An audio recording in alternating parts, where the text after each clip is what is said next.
আপনারা খুলে দিয়ে দেন। আমরা যারা সমাজের কল্যাণ করে, ভালো কাজ করে, দেশের জন্য কল্যাণ করে, তাদেরও আপনারা প্রশংসা করেন বা তাদেরও আপনারা জনগণকে পরিচিত করে দিয়ে যায়। এটাই তো সাংবাদিকদের দায়িত্ব। নিশ্চয়ই আমরা সেই অপর সাংবাদিক চাই না যারা সংবাদের নামে মিথ্যা তথ্য ছড়ায় অথবা অসত্য বক্তব্য প্রচার করে। এটা সবার জন্য অকল্যাণকর। এই মিডিয়ার জন্য অকল্যাণকর যে মানুষ তার সম্পর্কে ভালো ধারণা পোষণ করতে চায় না, যারা সবসময় অসত্য কথা বলে অথবা মিথ্যা প্রচার চালায়। এই জন্য আপনারা বিবেকবান, জাতির বিবেক, দেশের বিবেক, নিশ্চয়ই আপনারা সেই বিবেকে খাটিয়ে দেশের জনগণকে ভালোবাসেন বলে পত্রিকায় যোগদান করে দেশ সম্পর্কে জনগণকে অবহিত করেন আপনারা। আগামী নির্বাচনও আমাদের সামনে কঠিন পরিস্থিতি, একটা নতুন পরিবেশে নতুনভাবে নির্বাচন।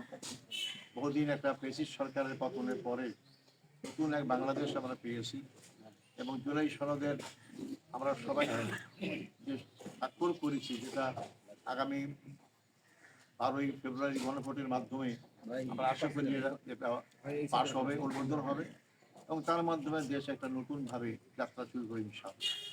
একটা দেশ সমহীনভাবে একক একজন ব্যক্তির উপরে ক্ষমতা থাকে, সুবিধা থাকে, তারপরে সেই ব্যক্তি যা খুশি যা মন চায় তাই করতে পারে।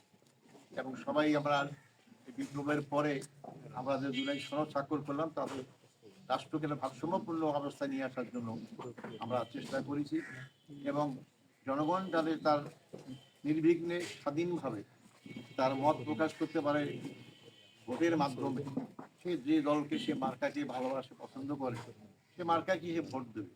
এখানে কারো হস্তক্ষেপ করা বা জোর জবরদস্তি করার কোনো সুযোগ না থাকাই ভালো, থাকবে না। এই জন্য সেই নতুন বাংলাদেশে আমরা সবাই আপনাদেরকে সেই নতুন বাংলাদেশের জন্য এগিয়ে আসা আহ্বান জানাবো, যাতে করে শুধু রাজনৈতিক দলগুলোই নয়, আমাদের সমস্ত জনগণ এবং জনগণের অংশ হিসেবে আপনারাও সাংবাদিক, আপনারাও দেশের অংশ।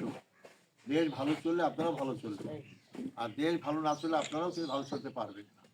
আপনার সমাজ থেকে বিচ্ছিন্ন নন, একটা সমাজের একটা অংশ এবং আপনার বিবেকবান সমাজের একটা অংশ।